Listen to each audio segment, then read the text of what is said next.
Hi guys, I welcome you all to yet another lecture on anthropology series. This is our day 6. So this is our continuation of the chapter 1.4. So I will request all of you to please go and watch day 4 and day 5 क्योंकि ये उसका continuation है and then get back to this chapter.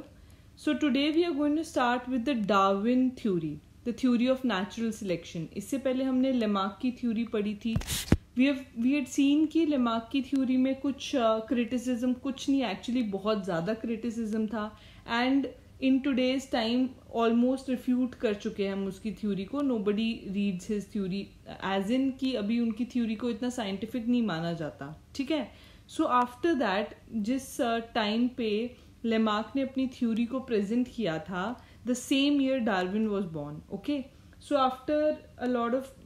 After some time Darwin ने उनकी theory को पढ़ा and he was not like quite convinced with his theory, so he gave his own theory, the theory of natural selection. Now this theory was jointly proposed by Charles Robert Darwin and Alfred Russel Wallace. Okay, so Alfred Russel Wallace was also a naturalist. इन्होंने अपनी theory Darwin से अलग develop की थी. And when they met and जब इन्होंने देखा कि both have developed a similar kind of theory, so they presented the theory in the book the origin of the species by natural selection in the year 1859. So book का नाम very important, the origin of species. Okay. इसमें इन्होंने organic evolution की बात करी, जो organic evolution के बारे में हमने थोड़ा सा ब्रीफली ऑलरेडी डे 4 में डिस्कस किया हुआ है. So please go and watch that video first. So now background क्या था इस थ्योरी का.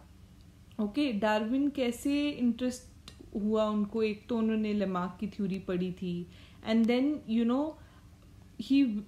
और इन्फ्लुएंसेस क्या थे उनके ऊपर. एक तो पहला इन्फ्लुएंस था माल्थूजियन एसे ऑन पॉपुलेशन.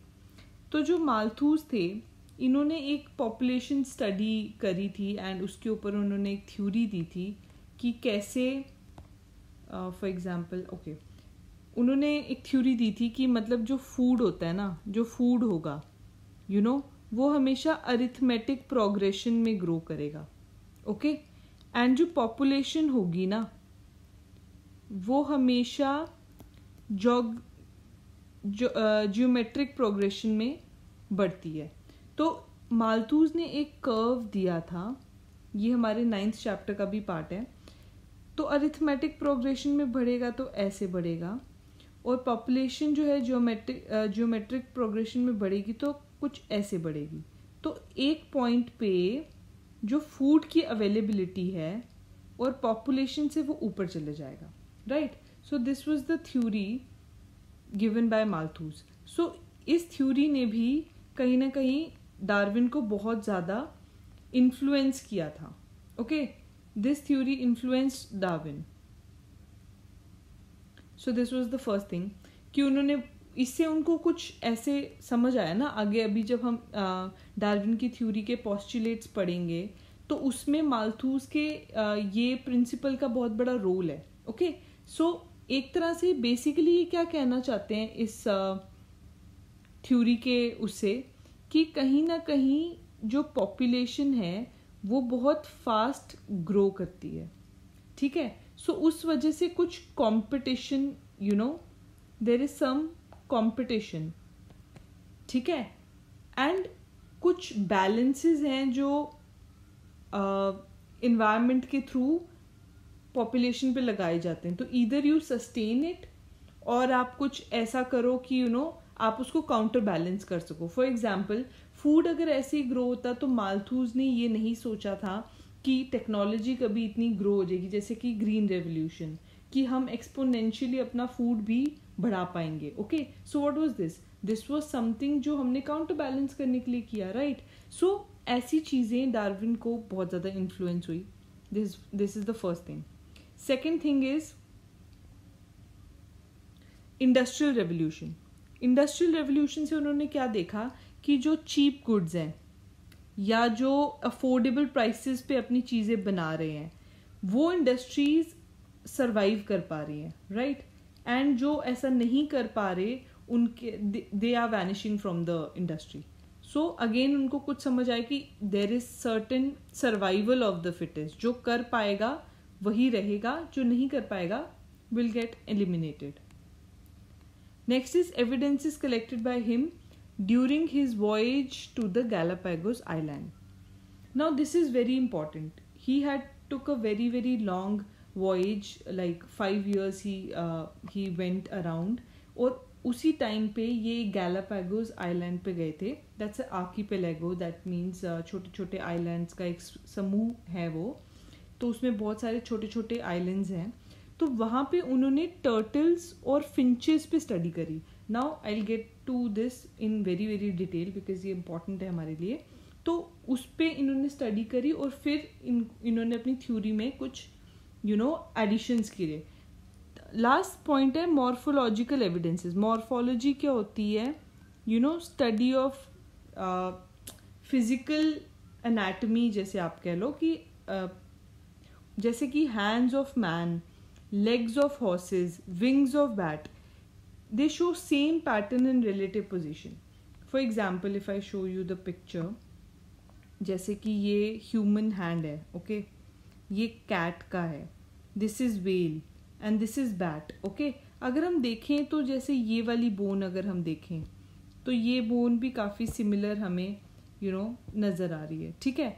अगर हम इस पार्ट को भी देखें, ऑब्वियसली यहाँ पे ये पार्ट शॉर्टन्ड है, ठीक है, बट आप उसका प्लेसमेंट देखो या उसका शेप देखो तो ऑलमोस्ट सिमिलर है.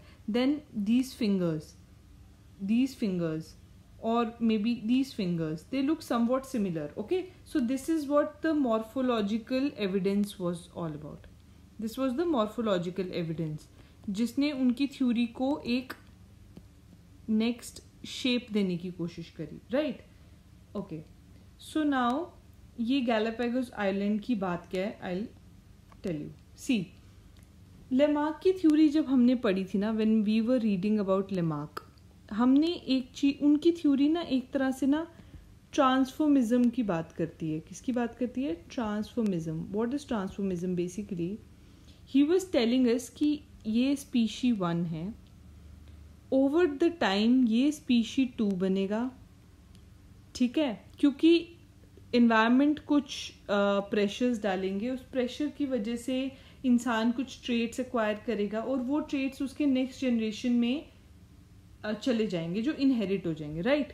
सो ये कुछ ऐसा बोल रहे थे. फिर देन इसमें भी कुछ चेंजेस आएंगे, इस पर इन्वायरमेंटल प्रेशर लगेगा, ये कुछ ट्रेट्स एक्वायर करेगा एंड ये उसके नेक्स्ट जनरेशन में चले जाएंगे. सो ऑन करके हम कुछ एक पॉइंट के बाद न्यू स्पीशीज देखेंगे, बिकॉज इतने टाइम के बाद वो जो ओरिजिनल थे वो तो ओरिजिनल नहीं रहेंगे. सो बेसिकली ये बोल रहे हैं कि ऐसे जाती है, ऐसे होगी जो एवोल्यूशन है. सो ये ट्रांसफॉर्मिज्म की बात कर रहे हैं. तो ये कैसे पॉसिबल है? इन्होंने तो कहीं पे भी वेरिएशन की बात नहीं की, but as we can see today also humans हैं, ठीक है, there are so many variations in humans. किसी का हेयर कलर ब्लैक है, किसी का ब्लू है, किसी का ब्राउन है, ठीक है. वैसे ही आईज का डिफरेंट कलर है, हाइट डिफरेंट है, देन मैनी डिफरेंसेस डर्मेटोग्लिफिक्स में, मतलब जो फिंगरप्रिंट्स हैं किसी के लूप पैटर्न में होते हैं, वेरी डिफरेंट, ओके, किसी के आर्च में होते हैं. तो वेरिएशन तो है, बट लेमार्क ने इसकी बात नहीं की. सो दैट इज वाई जब डार्विन ने अपनी स्टडी करी, जब डार्विन ने देखा, जब वो गैलापागोस आइलैंड पे पहुंचे, सो बेसिकली इस आइलैंड पे कुछ फिंचेस आके रहते थे. मतलब जैसे बर्ड्स आते हैं ना, उड़ते हैं, they migrate to different places. तो वैसे ही ये आर्कीपेलागो, आप just wait a second, just let me show you with this. Okay, let us assume this was the archipelago, मतलब different islands of Galapagos. okay, इस पे over the course of time finches चले गए. okay, so कुछ finches हमें यहाँ पे मिलते हैं, ठीक है, कुछ फिंचेस यहाँ चले गए, कुछ फिंचेस यहाँ चले गए, कुछ फिंचेस ने ये एरिया ऑक्यूपाई कर लिया, कुछ ने ये ऑक्यूपाई कर लिया, ठीक है. So now here there was no like competition was almost negligible, ठीक है, कंपटीशन नहीं था. There was favourable conditions for them to breed and reproduce. So conditions were favorable, so they did not need to interbreed, but they did not need to go to each other's island to breed. So because of that, जो हम कहते हैं कि there was some geographical isolation. What happened is कुछ geographical isolation देखने को मिला. Okay, ये अपने यहाँ पे हैप्पी थे, they were very very comfortable here, so they did not go here. They were also comfortable, they did not go here, they did not go here. Everybody was comfortable in their own zone, so nobody went anywhere. Okay, so इसकी वजह से एक point के बाद इनके बीच में क्या देखने को मिला? ये देखने को मिला कि जो ओरिजिनल, सॉरी जस्ट 1 सेकेंड, मान लो ये ओरिजिनल स्पीशी थे, राइट, ये ओरिजिनल स्पीशीज थे जो यहाँ गए, यहाँ गए, यहाँ गए, यहाँ गए, ठीक है. But over the period of time इनमें कुछ चेंजेस आ गए, तो ये कुछ ऐसे बन गए, ठीक है, ये कुछ ऐसे बन गए, ठीक है, ये कुछ ऐसे बन गए, ठीक है. So what was this? This was adaptation. This was adaptation to new environment. जो न्यू एनवायरनमेंट में अब वो रह रहे थे उसके लिए इन्होंने अडेप्ट कर लिया था. Maybe the food at this place was slightly different than this. Maybe the condition in this was slightly different than this.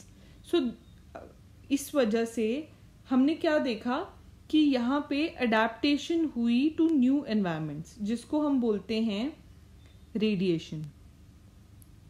Okay, इसको हम रेडिएशन बोल सकते हैं. सो हम इन्होंने अडेप्ट किया न्यू एनवायरनमेंट्स में, right. So this was the thing. Now let's go to the theory.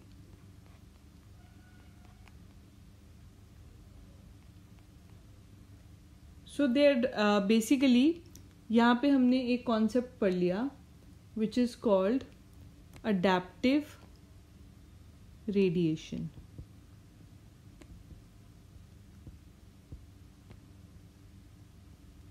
which is that they adapted to different environments. Okay, this is adaptive radiation.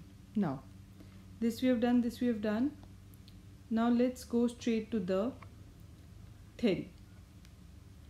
Now इन्होंने कुछ बोला कि there are certain truths. First truth is reproductive capacity. This is too dark. Let's go for a light one.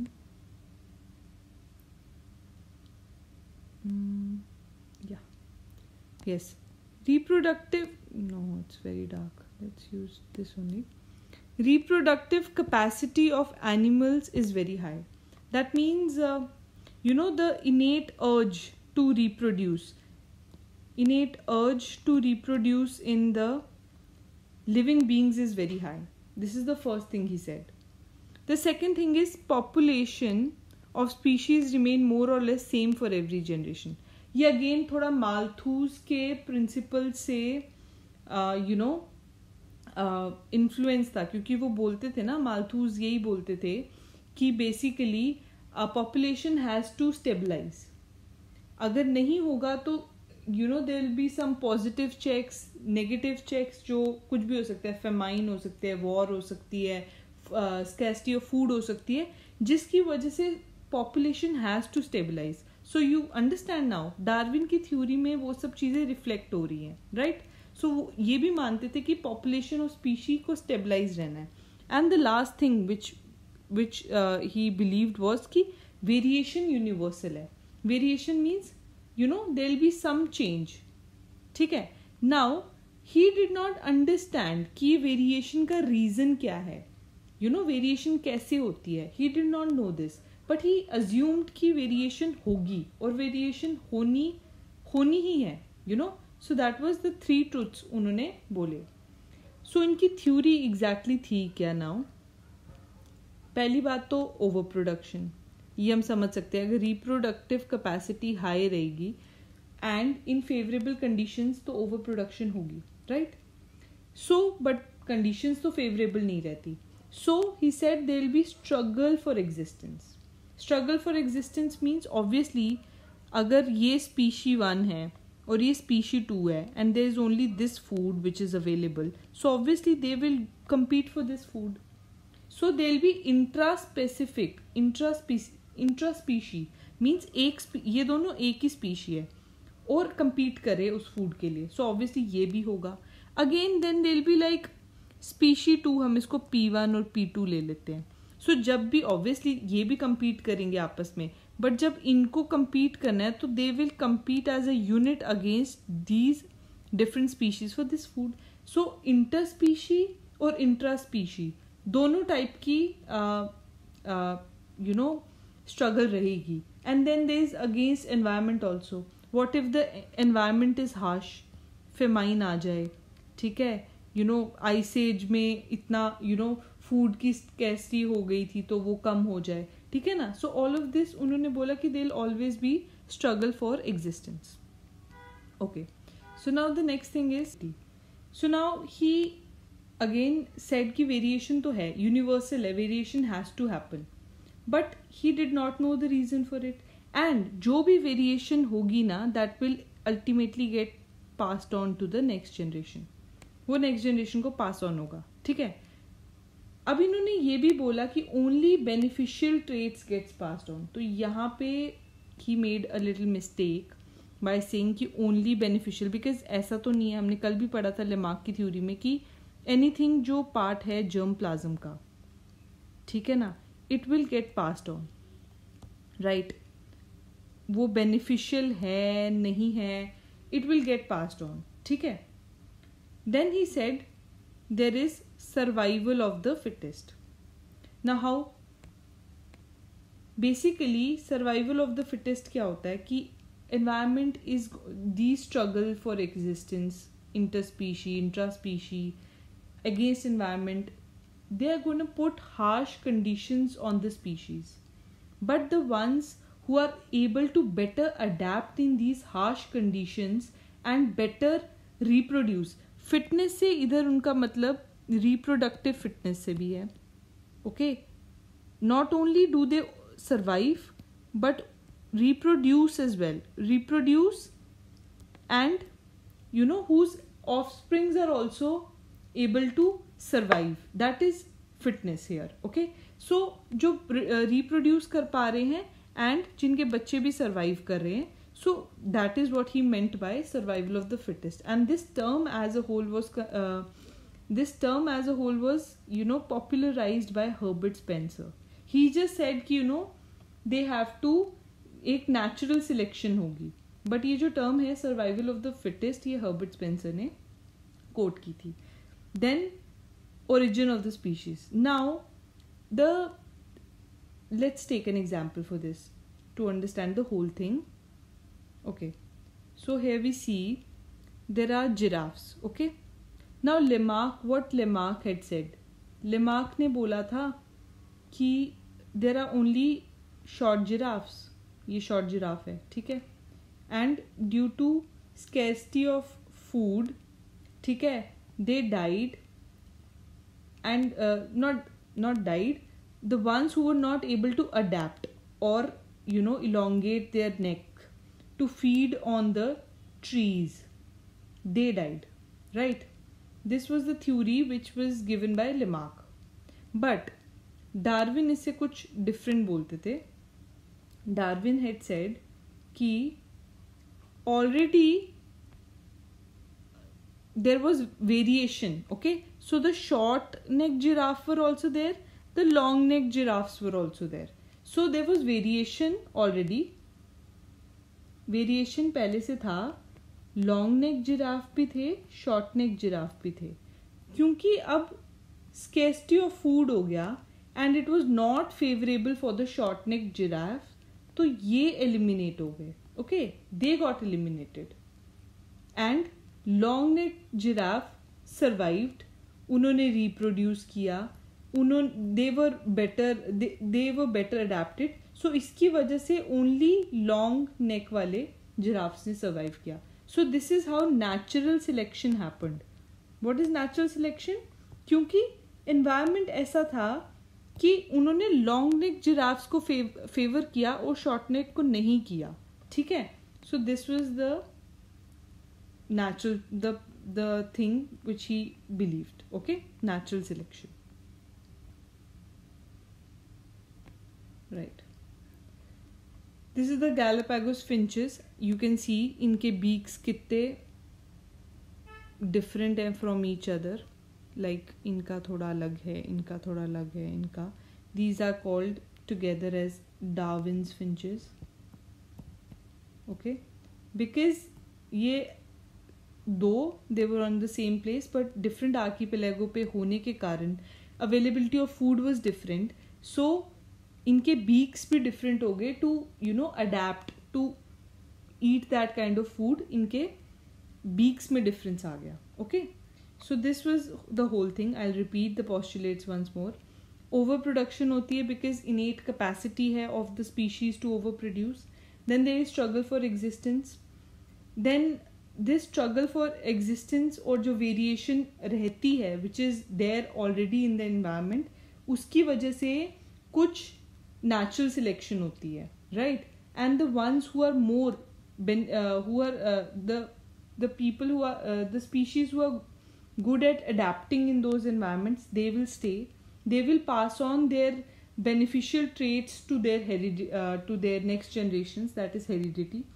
And over a time इससे origin of new species होता है. This is the whole theory of Darwin. Okay, but of course there was a lot of criticism in his theory because first thing, इन्होंने बात तो करी variation की, but ये variation origin कहाँ से हुई, उसका कॉज क्या था, ही कुड नॉट एक्सप्लेन. उन्होंने माना कि वेरिएशन इज यूनिवर्सल. क्यों होती है, ही did not no. This was actually the part of genetics जो मेंडल, कहीं ना कहीं जब मेंडल ने स्टडीज करी तो हमें थोड़ा थोड़ा समझ आया कि ओके, हेरिडिटी में एक्चुअली चीज़ें पास ऑन होती कैसे नेक्स्ट जनरेशन में, जो इनको नहीं पता था. सो ही जस्ट एज्यूम्ड, और वो obviously it was not accepted.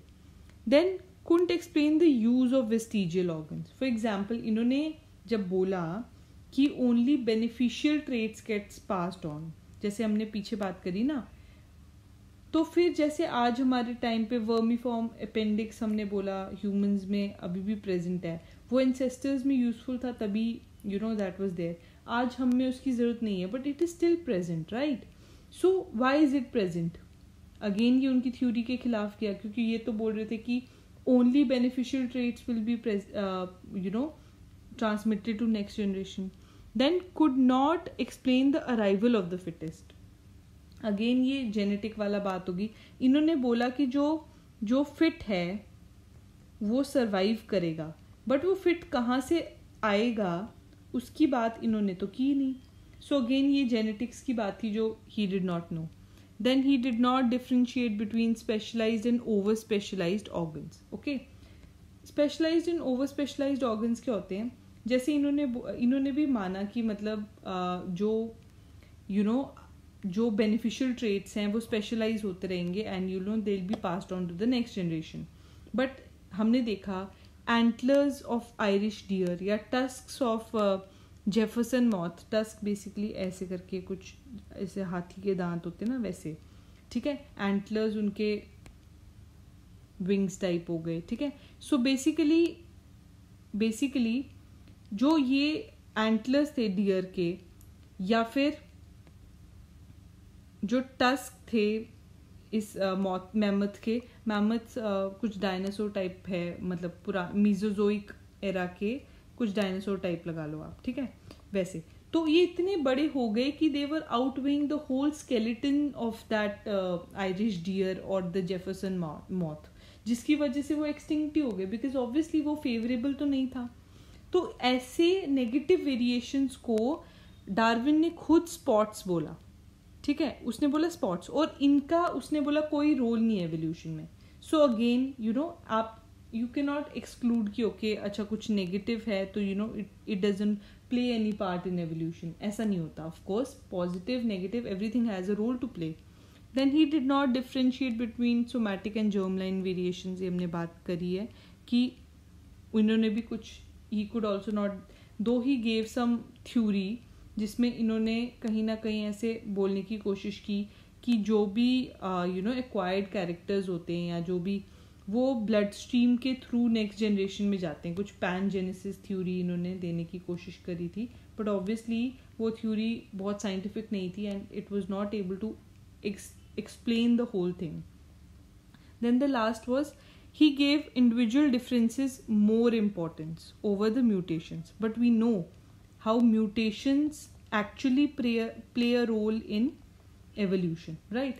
Mutation क्या होती है? It is sudden change in the gene frequency, ठीक है, due to some environmental pressure or any genetic pressure, there are sudden changes in the gene frequency.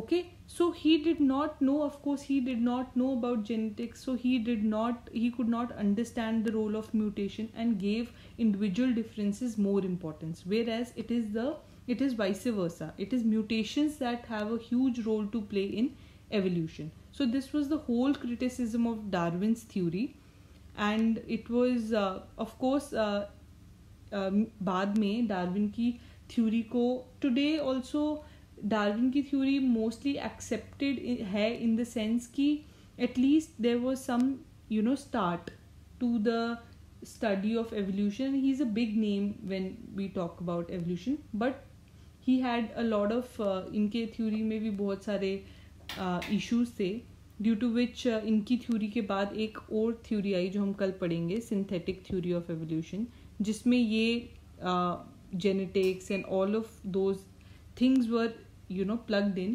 और आज के time पे जो सबसे एक्सेप्टेड थ्योरी है that is synthetic theory of evolution. Okay, so इसके बाद हमारा एक और टॉपिक बचा है, gradualism versus punctuated equilibrium. I think I will cover it tomorrow because the lecture is already got quite long.